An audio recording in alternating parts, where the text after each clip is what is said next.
कभी सोचा है कि समाज की कुछ चीजें जैसी हैं वैसी क्यों हैं? मतलब स्कूल, सरकारें, यहाँ तक कि परिवार जैसी संस्थाएं भी आखिर क्यों हैं? आज हम इन्हीं सवालों के जवाब ढूंढने की कोशिश करेंगे और इसमें हमारी मदद करेंगे समाजशास्त्र के एक बहुत बड़े विचारक रॉबर्ट के मर्टन। तो मर्टन हमें इसी एक बड़े सवाल को समझने में मदद करते हैं कि ये जो समाज है अपने इतने सारे अलग अलग हिस्सों के साथ आखिर एक साथ जुड़कर काम करता कैसे है, ये सब मिलकर एक सिस्टम की तरह कैसे चलता है। देखिए, कुछ समाजशास्त्री जिन्हें हम प्रकार्यवादी या फंक्शनलिस्ट कहते हैं, वो समाज को एक शरीर की तरह देखते हैं, बिल्कुल एक इंसान के शरीर की तरह। जैसे हमारे शरीर में दिल, दिमाग, फेफड़े, हर अंग का अपना एक खास काम है, ठीक वैसे ही समाज के भी हर हिस्से का, चाहे वो परिवार हो या अर्थव्यवस्था, एक खास मकसद होता है, एक प्रकार्य या फंक्शन होता है जो पूरे समाज को चलाने में मदद करता है। तो ये जो शब्द है प्रकार्य या फंक्शन, इसका समाजशास्त्र में आखिर मतलब क्या है? अच्छा, यहीं से बात मज़ेदार होनी शुरू होती है, क्योंकि रॉबर्ट मर्टन ने हमें इसे एक बिल्कुल नए तरीके से देखना सिखाया और इसके लिए पता है उन्होंने प्रेरणा कहाँ से ली? जीव विज्ञान से। तो जैसा कि यहाँ लिखा है, समाजशास्त्र में प्रकार्य का मतलब किसी पार्टी या गणित के फंक्शन से नहीं है।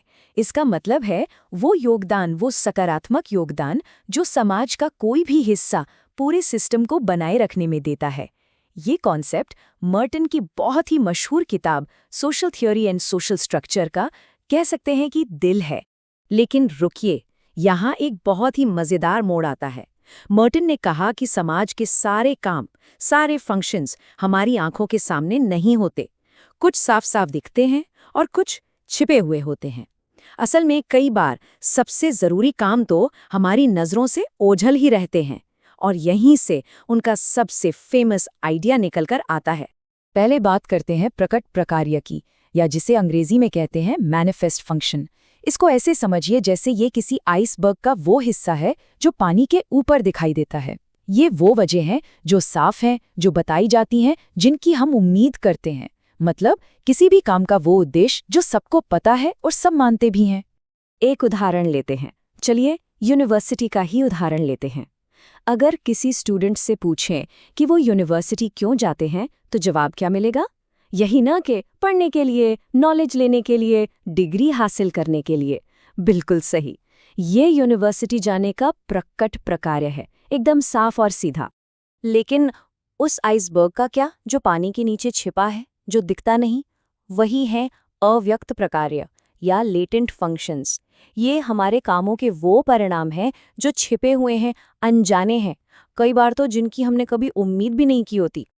तो चलिए यूनिवर्सिटी वाले उदाहरण पर वापस लौटते हैं।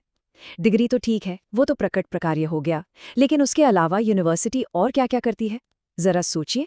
ये हमें सामाजिक तौर तरीके सिखाती है, ग्रुप में कैसे रहना है ये बताती है। ये एक तरह से समाज में लोगों को अलग-अलग करियर के लिए छांटने का काम भी करती है। और तो और, ये हमारे पूरे व्यक्तित्व को, हमारे कैरेक्टर को भी एक आकार देती है।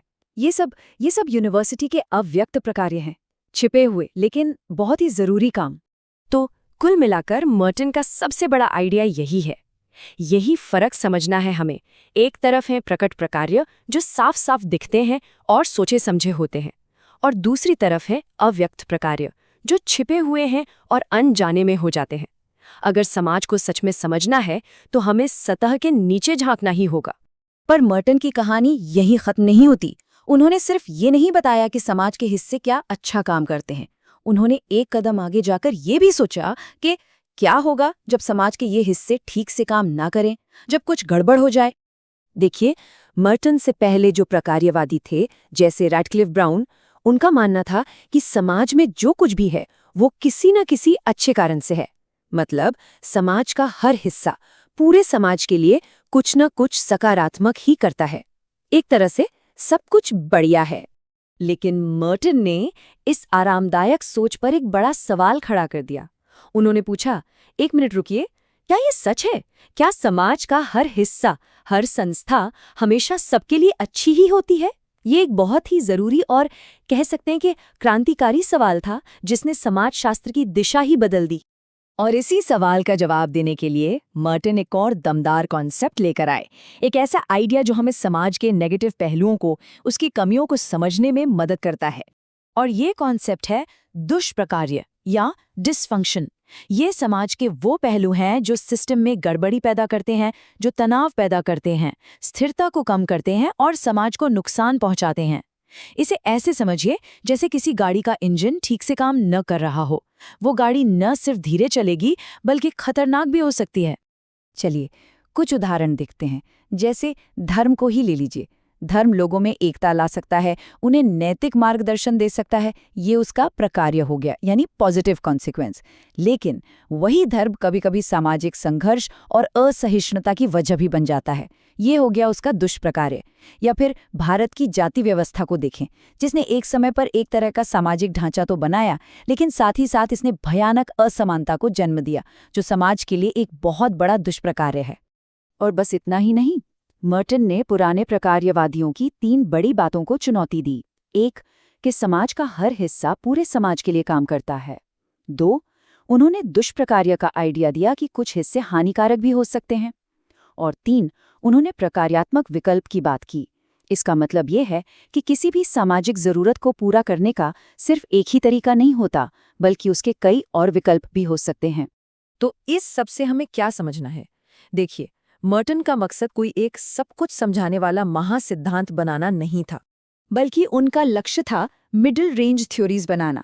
मतलब ऐसे सिद्धांत जो बहुत बड़े भी न हों और बहुत छोटे भी न हों, जिन्हें हम असल दुनिया में टेस्ट कर सकें। एक तरह से उन्होंने हमें समाज को समझने के लिए एक टूल किट दे दिया। और इस टूलकिट में क्या है? वही सवाल जो हमने आज सीखे। जब भी हम समाज की किसी भी चीज को देखें तो हम पूछ सकते हैं, अच्छा, इसका प्रकट प्रकार्य क्या है? इसका घोषित उद्देश्य क्या है? फिर इसके छिपे हुए यानी अव्यक्त प्रकार्य क्या है? क्या ये चीज पूरे सिस्टम के लिए फायदेमंद है या फिर कुछ खास समूहों के लिए ये नुकसानदेह यानी दुष्प्रकार्यात्मक है? और आखिर में, क्या इसका कोई बेहतर विकल्प हो सकता है? ये सवाल हमें किसी भी चीज की एक गहरी और आलोचनात्मक समझ देते हैं।